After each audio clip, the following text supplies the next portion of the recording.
making in pastry, it's extremely common. You need to have your butter soft, not melted but soft.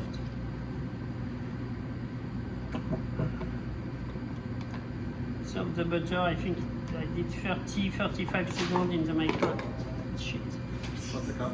In the microwave.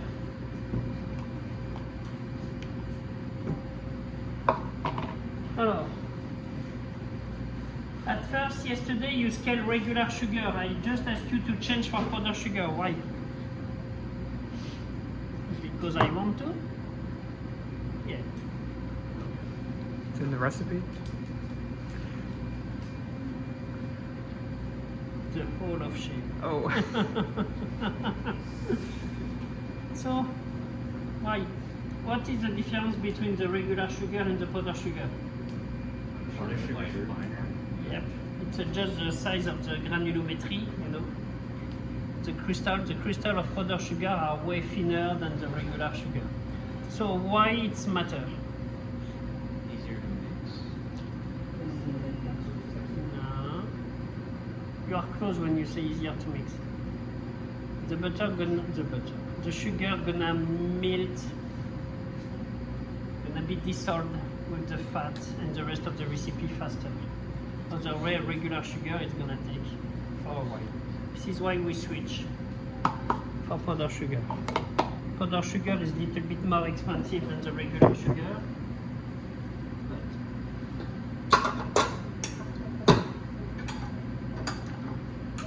So the creaming process.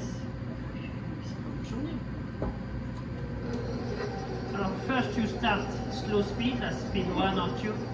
If you speed too fast, the sugar gonna fly in your face.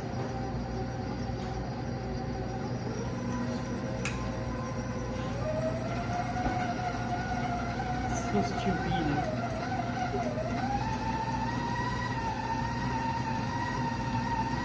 And it's extremely important to do the creaming very well. Often, too many times, some chefs just take some shortcut and they barely mix butter and sugar. But at the end, not for this recipe, but when you're gonna do, for example, marble cake, you're gonna see a huge difference between a recipe where the creaming is well made and the recipe where it was quickly made. The volume is very different. You can increase your production by easily 20-25%. So it's huge. And the structure of the crumb is more dense when you don't do the creaming correctly. So take your time. Allow enough time for the butter and the sugar to be mixed and incorporated. And let's increase the volume.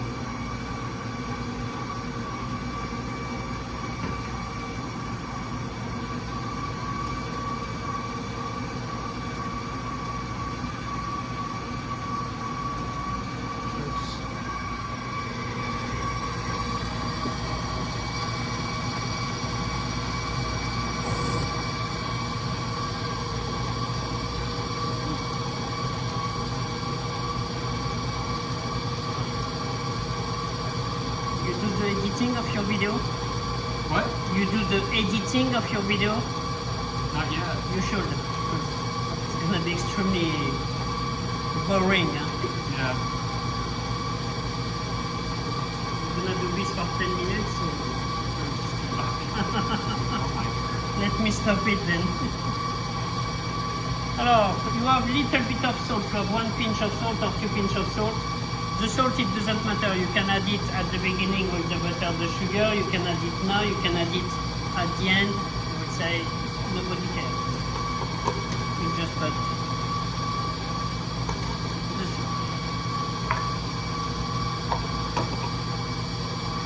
After, we're gonna incorporate the eggs. We're gonna incorporate 1 egg at a time.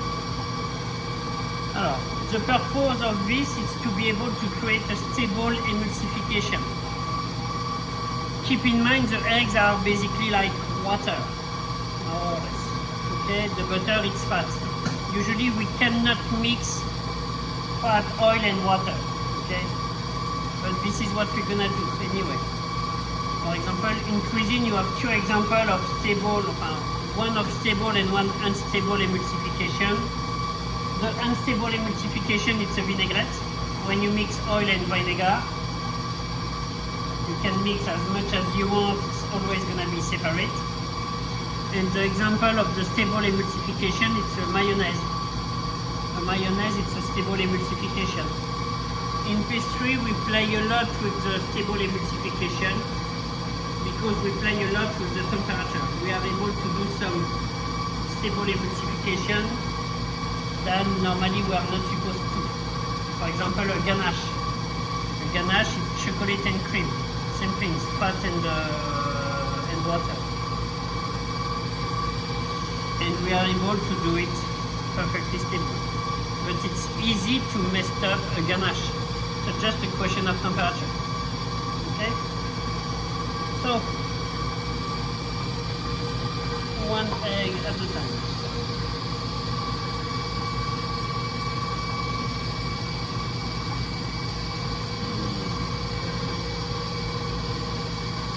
Alors, for this recipe, it's gonna be extremely easy to do not mess up the emulsification because the ratio between the fat and the liquid, the egg, is extremely good for the fat. But sometimes you have a recipe where you have just a little bit of fat and a lot of liquid. It's making start to be complicated.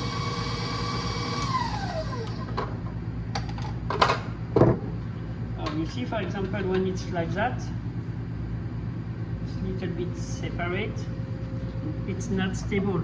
You see the structure like this? It's not stable.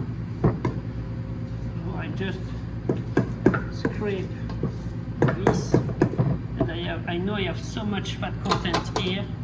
I just need to mix a little bit more, and it's gonna be perfectly mixed.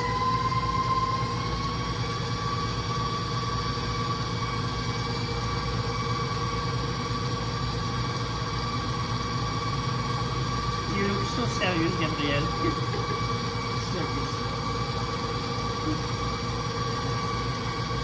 So when the first egg is completely incorporated, we add the second.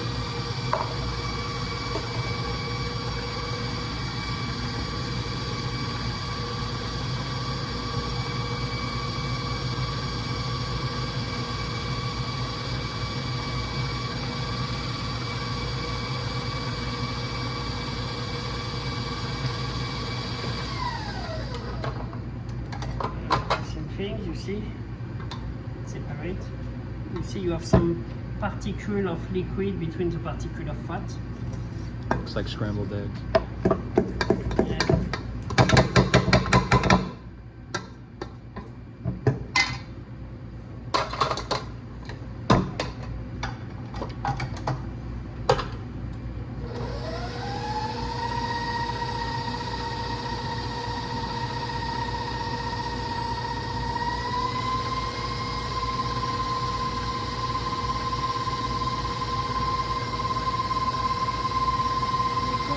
On camera, it looks like what it looks like when you pressed up the milk and all eggs.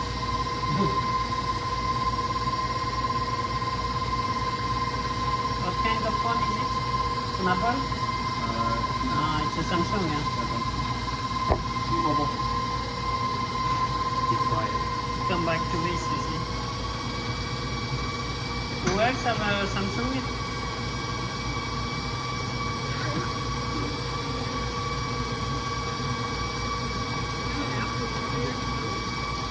I'm good, I have an Apple also.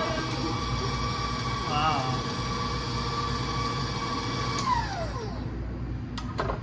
When it's completely mixed, we add, sorry, All the flour. and the flour. Don't do this when your mixer is on first. It's gonna be a pain in your ass. Then probably you're gonna put flour everywhere. Then it's gonna be a huge mess. Just stop the mixer, put it back the mixer, and mix low speed. Obviously, if you speed too fast, if you mix too fast, it's gonna fly in your face again.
Your best tool is still your hand.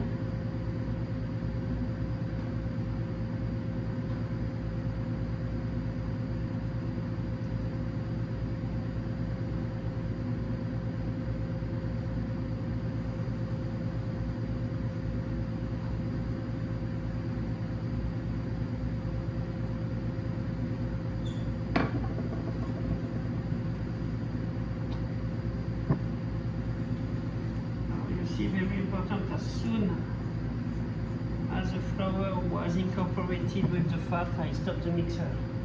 It's unnecessary to let the dough mix for too long, otherwise you're going to start to develop the gluten. If you develop the gluten, you're going to develop the elasticity. If you develop the elasticity, you're also going to shrink each time when you're going to flat it.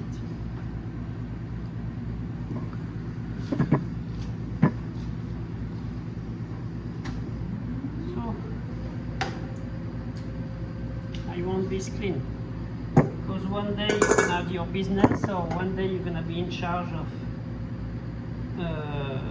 in a hotel.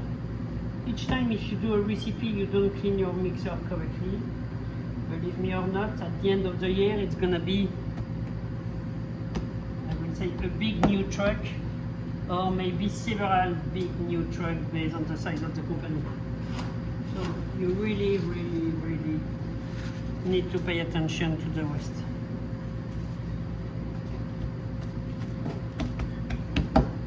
So I flat the dough. Oh. Why do I flat the dough? It's a good answer, thank you, William. To get rid of the air. Huh? To get rid of the air. No. More surface area. No.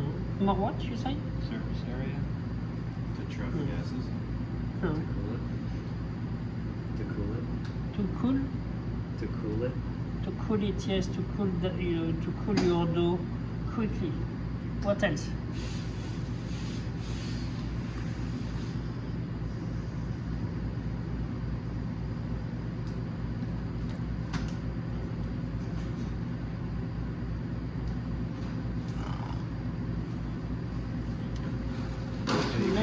To let the dough warm up faster, because this dough is full of butter. You have a big quantity of butter. You have what, 250. You have probably 350,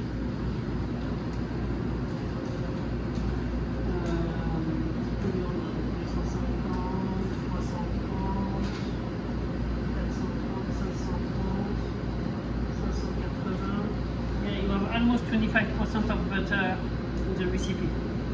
So 1/4. So it's huge ratio of butter. So you need to cool down your dough if you want to use it first.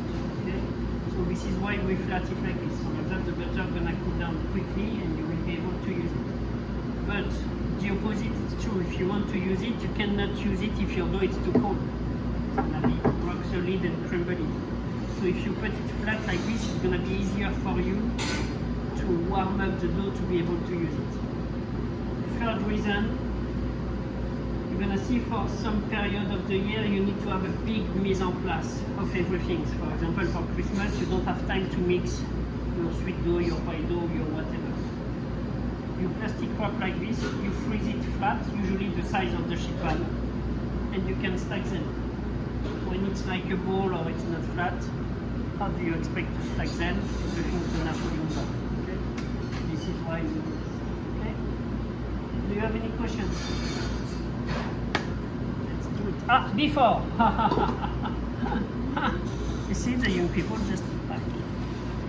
You're gonna take your dough and you're gonna punch down your dough. Mine is.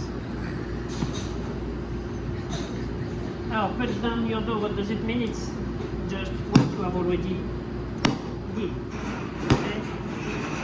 So you stop your dough at 4 times 2. Okay? So you're gonna punch down your dough now, and you're gonna punch down your dough 20 minutes after. So the first time it's 2:20, the second will be at 2:40. Okay? Questions? How long do we